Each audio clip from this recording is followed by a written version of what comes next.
નમસ્કાર વિદ્યાર્થી મિત્રો, ગત વિડિયો લેક્ચરમાં આપણે બાહ્ય ક્ષેત્રમાં કોઈ એકાકી વિદ્યુત ભારને વિદ્યુત સ્થિતિ ઊર્જા ગણી હતી.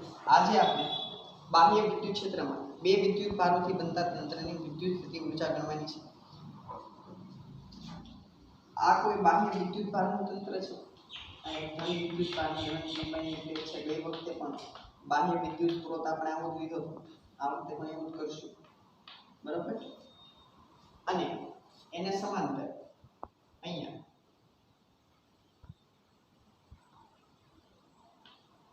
અહીંયા કોઈ એક ઋણ વિદ્યુત ભારિત અનંત લંબાઈની પ્લેટ છે. સમાન રીતે ઋણ વિદ્યુત ભાર પ્લેટ ઉપર રખાયેલો છે. અનંત લંબાઈની પ્લેટ છે. જો સ્વાભાવિક આ બંને અનંત લંબાઈની પ્લેટો વચ્ચે વિદ્યુત ક્ષેત્ર ધન વિદ્યુત ભારથી ઋણ વિદ્યુત ભાર તરફ હશે. આવી રીતે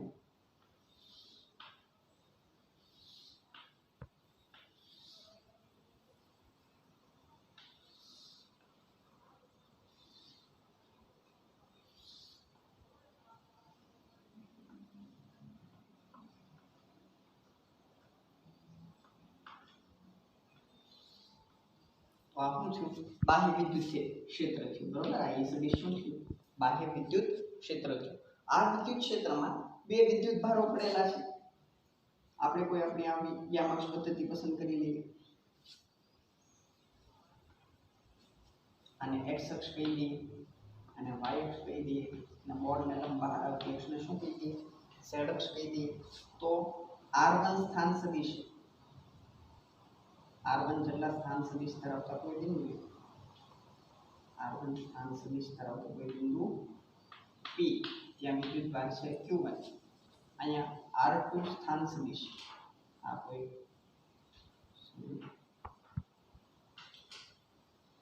r2 સ્થાન સદિશ ધરાવતું બીજું કોઈ બિંદુ છે. r2 સ્થાન સદિશ p ને a કહી દઈએ. ચાલો, એ બિંદુ અને આ બિંદુ b છે. q2 વિદ્યુત ભાર છે. તો આ બે વિદ્યુત ભારોની શું ગણવાની છે? આપણે બે વિદ્યુત ભારોથી બનતા તંત્રની શું ગણવાની છે? વિદ્યુત સ્થિતિ ઊર્જા ગણવાની છે. હું આ દિશામાં સદિશ દોરીશ 1 થી 2 તરફનું, તો એ થશે r2 1 સદિશ થશે, બરોબર. અને આ r2 1 નું માન શું હશે? q1 અને q2 વચ્ચેનું અંતર હશે. ખાસ ધ્યાન રાખજો, બરોબર. હવે આપણે શું ગણવાનું છે? બાહ્ય વિદ્યુત ક્ષેત્રમાં આ બે વિદ્યુત ભારોથી બનતા તંત્રની સ્થિતિ ઊર્જા ગણવાની છે. હકીકતે તમે જુઓ તો અહીંયા આ તંત્ર પ્રસ્થાપિત કરવા કે કાર્ય કરવું પડ્યું હશે, બરોબર. અને એ કોની સ્થિતિ ઊર્જા બનશે? આ બાહ્ય તંત્રની, જેની આપણે ચર્ચા કરવાની છે નહીં. આપણે કોની ચર્ચા કરવાની છે? q1 અને q2 વિદ્યુત ભારોથી બનતા તંત્ર. એટલે શું કરશું? q1 અને q2 ને અનંત અંતરે ધારશું. ત્યાંથી અહીંયા લાવવા આપણે કેટલું કાર્ય કરવું પડે છે એને શું કહી દઈશું? આપણે આ તંત્રની સ્થિતિ ઊર્જા કહીશું, બરોબર. તો સૌપ્રથમ q1 અને q2 ક્યાં છે? q1 અને q2 ને અનંત અંતરે ધારીએ. અનંત અંતરે અને એકબીજાથી ઘણા દૂર થાય.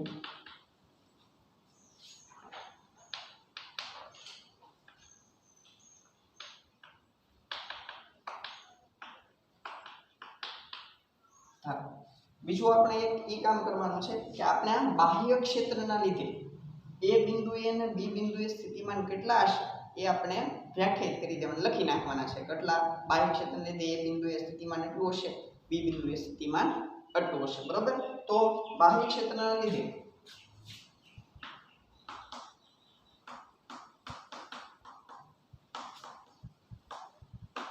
એ બિંદુએ સ્થિતિમાન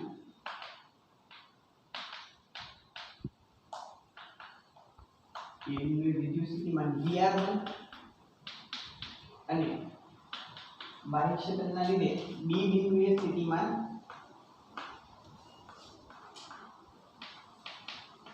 VR2 છે.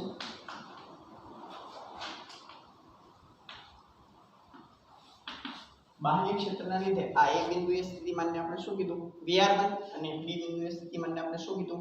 VR2 કીધું છે. આ VR2 છે, બરોબર. એ શું છે? બાહ્ય ક્ષેત્રના લીધે આ બી બિંદુએ સ્થિતિમાન છે, યાદ રાખજો, બરોબર.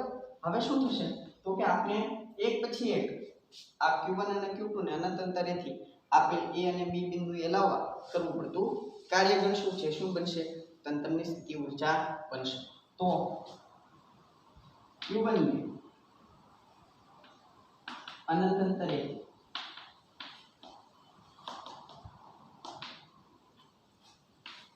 એ બિંદુએ લાવો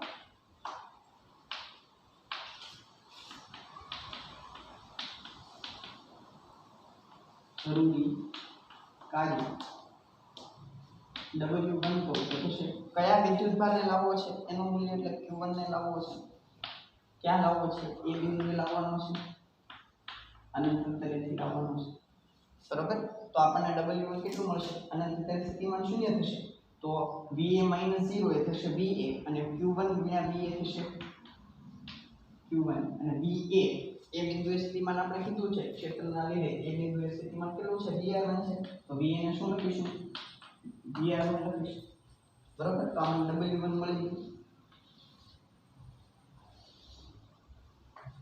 આ સમીકરણ કીધો બરોબર હવે શું થશે તો કે હવે અહીંયા જો B બિંદુએ હવે Q1 આવી ગયો છે બરોબર અનંત અંતરેથી હવે B બિંદુએ સ્થિતિમાનની વાત કરું તો B બિંદુએ આ બાહ્ય ક્ષેત્રના વડે કઈક સ્થિતિમાન હશે અને Q1 ના લીધે અહીંયા કઈક સ્થિતિમાન હશે હવે Q1 આવી ગયો છે ને તો હવે એના લીધે B બિંદુએ કઈક સ્થિતિમાન બનશે તો B બિંદુએ Q1 ને A બિંદુએ લાવ્યા બાદ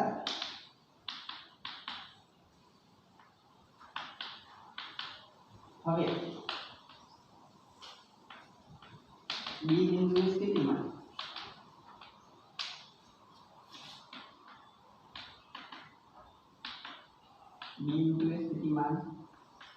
VB હવે કંઈક અલગ મળશે બાહ્ય ક્ષેત્રના લીધે B બિંદુએ સ્થિતિમાન છે VR2 આ માત્ર બાહ્ય ક્ષેત્રના લીધે B બિંદુએ સ્થિતિમાન છે VR2 બરોબર જ્યારે આ Q1 આવી ગયા તો Q1 ને લીધે પણ અહીંયા કંઈક સ્થિતિમાન હશે અને સ્થિતિમાન અદિશ ભૌતિક રાશિ તો આપણે B બિંદુએ પરિણામી સ્થિતિમાન કઈ રીતે મેળવશું તો તે બાહ્ય ક્ષેત્ર વડે સ્થિતિમાન અને Q1 ના લીધે સ્થિતિમાનનો શું કરશું આપણે સરવાળો કરશું તો આ શું છે બાહ્ય ક્ષેત્રના લીધે B બિંદુએ સ્થિતિમાન વત્તા Q1 ના લીધે કોઈ બિંદુવત વિદ્યુતભારના લીધે એનાથી R21 અંતરે વિદ્યુત સ્થિતિમાન કેટલું મળશે KQ1 ભાગ્યા અંતર Q1 થી B બિંદુનું અંતર છે આના આ સદિશના માન જેટલું એટલે R21 લખશું આપણે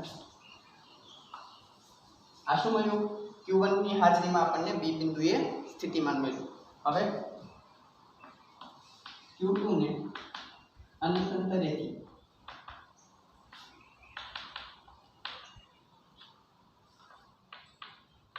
B બિંદુએ લાવો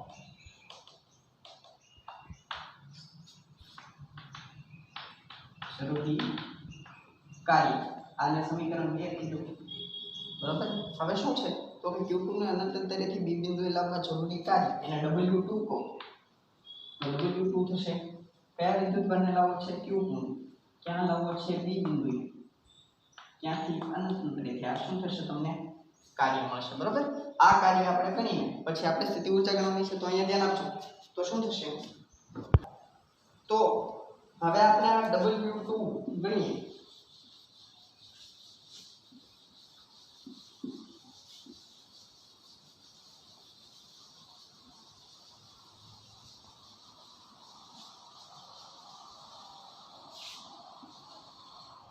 તો W2 થશે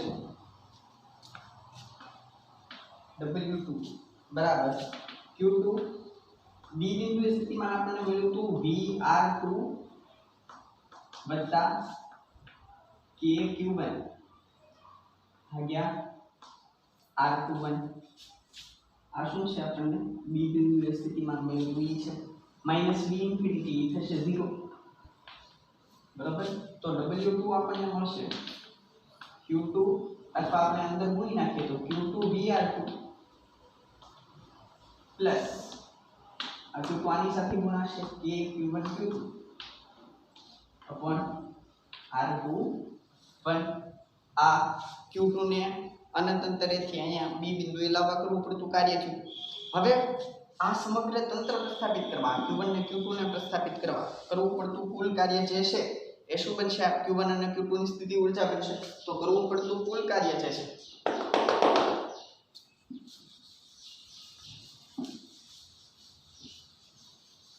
તો આ તંત્રની Q1 અને Q2 થી બનતા તંત્રને પ્રસ્થાપિત કરવા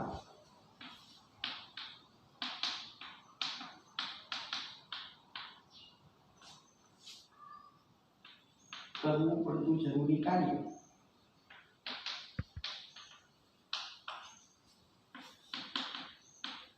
એ આ બંને વિદ્યુત ભારોથી બનતા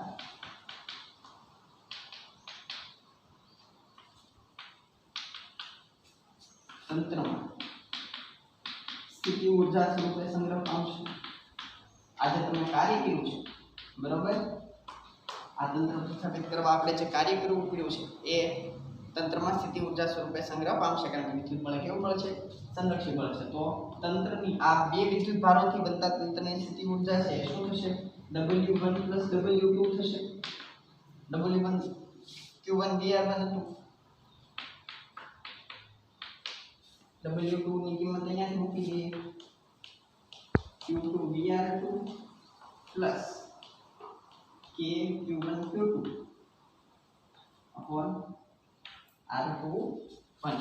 તો આમ આપણને આ તંત્રની સ્થિતિ ઊર્જા બે વિદ્યુત ભારોથી બનતા બાહ્ય ક્ષેત્રમાં બે વિદ્યુત ભારોથી બનતા તંત્રની સ્થિતિ ઊર્જા કઈ આવી મળશે બરાબર. K Q1 Q2 upon R21. આ શું બનશે? આ બે વિદ્યુત ભારોથી બનતા તંત્રની બાહ્ય ક્ષેત્રમાં આ બે વિદ્યુત ભારોના તંત્રની શું હશે? આ સ્થિતિ ઊર્જા હશે.